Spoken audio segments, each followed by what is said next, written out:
एक सर्वे किया था, एक स्टडी की थी। एक स्टडी में 4 महीने के पीरियड में, in period of 6 month we got 21 death during the pregnancy और आफ्टर प्रेगनेंसी, आफ्टर डिलीवरी। मातृत्व मृत्यु जो कहते हैं, मैटरनल मोर्टेलिटी रेट, वो था 814 पर लाख वीमेन। 1 लाख औरतों में 814 महिलाएं मातृत्व मृत्यु का शिकार होती हैं। इसको आधार बनाते हुए हम लोग फैक्ट फाइंडिंग को आधार बनाते हुए हाई कोर्ट में एप्लीकेशन डाली। इस पर गवर्नमेंट ने खुद से हाई लेवल कमेटी बनाई है और इसका जांच चल रही है। समर वेकेशन के बाद इस केस की सुनवाई होगी। तो इसमें है कि बड़ा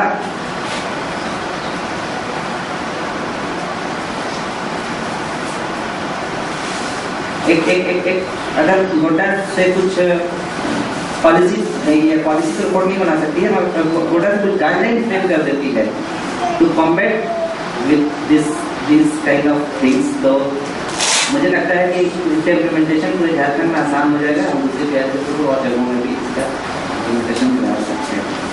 इसके अलावा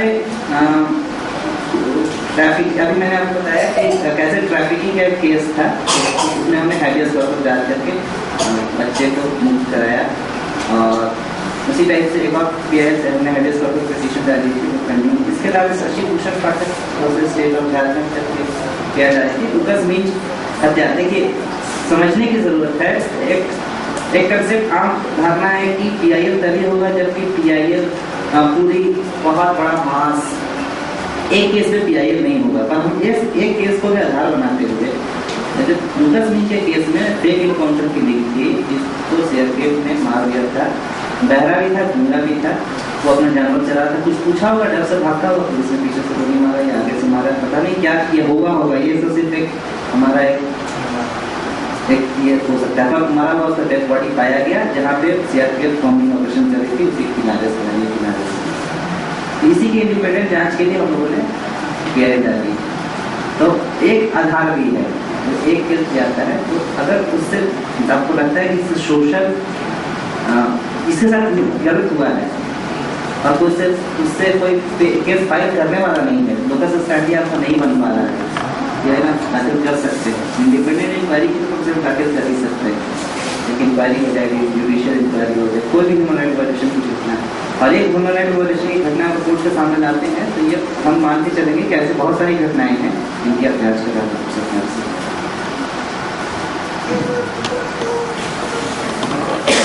मैं आप लोगों से रिक्वेस्ट करूँगा कि कोई स्पेसिफिक इशू है आप यहाँ से तो डिस्कस कर सकें, इस पर हम कुछ इफेक्टिव लीगल इंटरवेंशन कर सकें।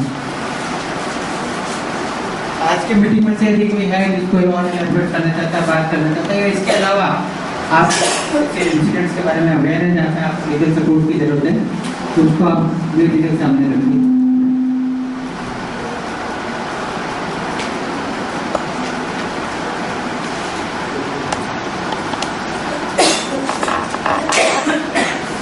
प्रतिदिन हम लोग जैसे देख रहे हैं ह्यूमन ट्रैफिकिंग का केस को, तो मीडिया रिपोर्ट को लेकर के क्या हम लोग जल्दी इसका दायर कर सकते हैं? मीडिया रिपोर्ट, सिर्फ मीडिया रिपोर्ट के आधार पर आप जल्दी अधिकार करेंगे, आप अगर जाएंगे तो कोर्ट इम्पोज करेगा फाइन आप पे। आप मीडिया रिपोर्ट को देखिए, आप पिटिशनर अगर आप हैं, आप अगर उसमें वादी हैं, आपको खुद से एक फैक्ट फाइंडिंग करनी होती है। आप जाइए घटना का, जहाँ पर अगर मीडिया रिपोर्ट है उस जगह पे जाइए, घटना के तथ्यों का पता लगाइए, 10 आदमी से बात कीजिए, उनका नाम लिखिए, उसकी गवाही दीजिए, खुद से स्टेटमेंट कीजिए, गवाही नहीं बोलूँगा, स्टेटमेंट कीजिए, क्या क्या हुआ था रिकॉर्ड कीजिए, मतलब पेपर में लिखिए, रिपोर्ट बनाइए और उस मीडिया रिपोर्ट के आधार पर आप केस फाइल करें। अभी जैसे बताएं कि लातेहार से कम 60 बच्चे लगता है, आप 5 केस चाहिए, 5 बच्चे तो नहीं, सभी का मेरे पास आवेदन है पुलिस के नाम का, उनका एफआईआर दर्ज नहीं होना। सभी का आवेदन है कि लोग पुलिस के पास जाते हैं, उनका एफआईआर दर्ज नहीं होता है। तो इससे रिपोर्ट को मिसिंग बच्चे का मतलब रिपोर्ट मांग करके हम लोग केस दायर क्यों नहीं कर सकते? आपको छोटा सा एग्जाम्पल बताऊंगा कि 2010 थोड़ा पुराना केस है मेरा, उस टाइम नया वकील था, तो 2009 में 10 इस केस को फाइल किया था मैंने हाई कोर्ट में। सेम केस था, एफआईआर पुलिस ने फाइल नहीं किया था। 3 साल से बच्ची लड़की थी, 20 साल की, जो उसको बोल गया था नौकरी दूंगा, बजा करके वहाँ दिल्ली में रखा था कहीं, और उसके पास कुछ नहीं था, सिर्फ एक विजिटिंग कार्ड थी किसी प्लेसमेंट एजेंसी की, सिर्फ वो, और एक ऐसे गठरी में से नहीं पुराना फटा पुराना का उसमें लिखा हुआ था, पीला रंग का कागज था जिसमें लिखा हुआ था श्रीमान खाना पर भारी हुआ था, ये मेरी बेटी के जिसका पता है, मुझे खुदवान जो भी है, जो भी हो सकता है, न्याय दिलाने की कृपा की जाए। यही बस एक एप्लीकेशन था जिसको पुलिस ने फेंक दिया था, यही करने आता है ऐसे करके। इस सिर्फ उसी आधार को देखिए, एक हैबेस कॉर्पस करने का भी एक ये होता है कि आपको रजिस्टर्ड एफआईआर होना चाहिए, पर मैंने रिस्क लिया था उस केस में, ऐसे ही सादा कागज को अटैच किया था। हम बोला कि हम गए थे पुलिस के पास, पुलिस ने एफआईआर नहीं किया, और सिर्फ पहला अनेक्सर वो था, दूसरा अनेक्सर विजिटिंग कार्ड जो होता है, बिजनेस कार्ड वो था, इस अनेक्सर को लेके फाइल किया। और जब यकीन नहीं कीजिएगा, हरकौली साहब जज थे, उन्होंने क्या किया, देख करके उनको आग बबूला हो गया सब। उन्होंने कहा कि फिजिकल प्रेजेंस कराओ उस एरिया के डीएसपी की, गढ़वा के डीएसपी की। डीएसपी को आना, डीएसपी आया, उसके बाद आकर के बोला कि तुम्हें अपने आईओ को भी लेके आया था, मतलब बोला कि समझ में एफआईआर करो आज, अभी फोन करके सरकारी को भी बोला था फर्स्ट डेट में कि अभी फोन करके एफआईआर करो।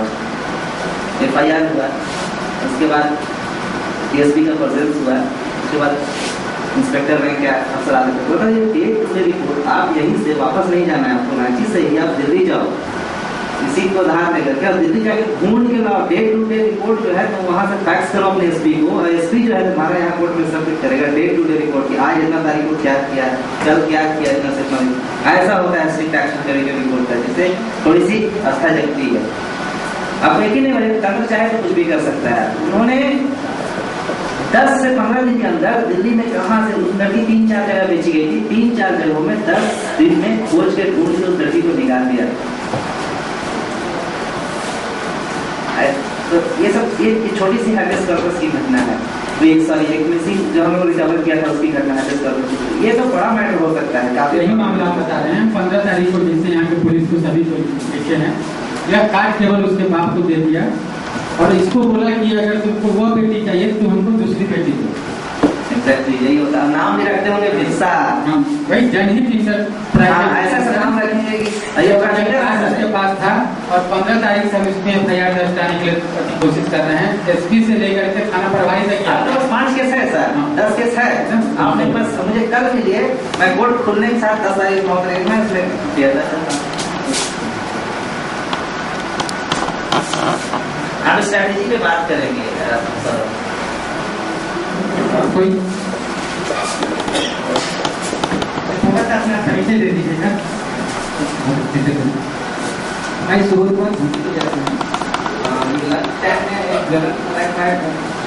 ज्वलंत मुद्दा के बारे में बात करना चाह रहा हूँ कि अभी लंच टाइम जो हुआ था, उसमें लंच टाइम जो हुआ था उसमें मैं ये महिला सुनाई गई, और वहाँ एक मामला है कि 13 साल की बच्ची है, उसकी शादी हो गई और उसमें जिस दिन शादी हुई है ये अंगड़ा का केस है, और वो बच्ची और उसके पेरेंट्स को आए हुए थे यहाँ पे, लेकिन उसकी दीदी आई हुई थी, उसकी माँ ने, पापा उसके नहीं है, और माँ के सपोर्ट से लगता है कि 22-23 साल का लड़का है जो जबरदस्ती शादी कर रहे, और जिस दिन शादी हुई उसको हिदायत तय किया, पता नहीं क्या कारण था, और रात में वो भाग गए, और भागने के बाद में उसकी दीदी यहाँ आती रात में ही, और वो दीदी की यहाँ है अभी। तो ऐसे होते हैं, और पुलिस के सामने में जब अब जाया जा रहा है तो पुलिस कह रहा है कि कुछ पैसा देने के बाद हम अपना पकड़ दें, और ये वगैरह कुछ नहीं करना, नहीं तो आप लोग फंस जाइएगा, आपका पूरा फैमिली और लोग दर्शन में ऐसी स्थिति में मैंने क्या करना था, लोग इससे फंस जाए, क्या करके नहीं करके। और नई बात मैं समझ पाया, किसने कहा कि कौन एफआईआर, लड़की वाले तो एफआईआर लड़की वाले एफआईआर दर्ज करने और काम की जब उनको मैसेज भी कर दीजिए कि अगर पुलिस एफआईआर नहीं करे और डीएसपी से मिले, एसपी से मिले, वहाँ से भी नहीं होता है, जिसका चांस कम है मुझे लगता है, पर जाना जरूरी है, हो सकता है शायद 5% 10% चांस हो जाए एफआईआर, और वहाँ से भी नहीं होता है, तो रांची का मैटर है। ठीक है, शादी हो गई, ये कह रहे हैं शादी हो गई, शादी हो गई means child restraint marriage act के तहत आ गया, तो फैमिली वाले दायरे में आ गए, और फैमिली वाले जाएंगे केस कर, जाहिर सी बात है कि एफआईआर उनके अगेंस्ट भी हो जाएगा। अगर ये शादी किस तरह का शादी है, अगर ये शादी पूरा रीति रिवाज के साथ है, नहीं तो वहाँ रीति रिवाज वो मंदिर में क्या किया और उसकी पिताजी ने फैमिली वाले भी फंस जाएंगे। सही है, बात तो सही है। लड़का वाला को फंसा देगा। अरे ऐसा कुछ नहीं, फंसने की बात हो जाता है, कोई इशू नहीं है उसमें। मार के भगाया है, हम CMP एक्ट की बात नहीं करेंगे, चाइल्ड मैरिज प्रोहिबिशन एक्ट की बात करें, उसमें रिस्ट्रिक्शंस नहीं, सीधे कंप्लेंट डालते हैं क्रूरल्टी का। शादी कितने दिन हुई? शादी कितने दिन हो गए? एक ही दिन 23 जून 20 के लिए 23 मई हो सकता है, हो सकता है। माँ के खिलाफ करा जबरदस्ती मेरा शादी कर दी। लड़की FIR करेगी तो अपने फैमिली को भी अब फिर कोई मत करे लड़की मेरी मर्जी के खिलाफ शादी के खिलाफ शादी किया हो सकता है। कहानी वही है मैं शादी थोड़ी कर रहा पुलिस उसका सदस्य ने वो डाटा है मामला वाला जो आया उसे कैसा होगा रांची में मैटर आप मुझसे लीजिएगा, हम उसका और इसका एक अच्छा प्लान स्ट्रेटेजी करके प्लान करते हैं क्या इसके केस वाइज थोड़ा सा पर्सन टू पर्सन बात कर लेते हैं हम थोड़ा सा। लोहरदगा का बताइए, थोड़ा सा वायलेशन बहुत है लोहरदगा में, आपको भी पता है, ह्यूमन राइट वायलेशन बहुत है, बीच हंटिंग है वहाँ पे, अभी नक्सली टेरर भी बहुत है वहाँ पे, मतलब state terror on the name of Naxalism. इस पे एक छोटा सा काम किया जा सकता है, देखिए एक RTI डाला जा सकता है आसानी से, उसे डिस्टिंग्विश हम कर सकते हैं कि हाउ मेनी नक्सल बंदी prison are in the jail, इतना कर सकते हैं। We will pay the cost of that FIR जो भी कुछ होगा, और कितने पेटी ऑफेंस में बंद है ये भी देखिए। पेटी ऑफेंस मतलब छोटा मोटा चोरी, ये वो चोरी करके प्रिजन से अगर निकाल पाएंगे एक डाटा तो एक आइडिया मिल जाएगा ओवरऑल कि कितना सारे डिस्ट्रिक्ट्स में, सिर्फ लोहरदगा में, सारे डिस्ट्रिक्ट में। ये कोई बड़ी चीज नहीं है, आप सीधे जेल वाले जेल प्रिजन को RTI डालिए, एक फॉर्मेट है मेरे पास, वो बना के नक्सली कुछ का नाम नहीं देना, नक्सली का क्यों होता है पूरा पूछेंगे कितने कैदी होंगे एक जेल में, ज्यादा 500 कैदी फॉर्मेट दीजिएगा तो। हाँ फॉर्मेट है, मैं मेल कर दूंगा, एक जेल में मुश्किल से 500 कैदी, रांची की बात नहीं कर रहा हूँ, लोहरदगा जैसे जहाँ 500 कैदी, तो 500 कैदी में डिटेल नाम कोई बड़ी चीज नहीं है, नाम उम्र सेक्शंस किस दफा में और कितने साल से जेल में बंद है, बस कितनी सजा काट चुका, मैक्सिमम अवधि क्या है इस दफा की, बस हाँ। उसमें ह्यूमन ट्रैफिकिंग पे बोले, ह्यूमन ट्रैफिकिंग में I had gone to a village Arahasa situated nearby about 10 to 20 kilometre from Lohardaga. वहाँ पे ये स्थिति है कि more than 50% of the villagers residents में जो जिनकी as below 18 years of age है, उनका ह्यूमन ट्रैफिकिंग हुआ है, even either by influence, by deceitful means, whatever means may be used by जो लोग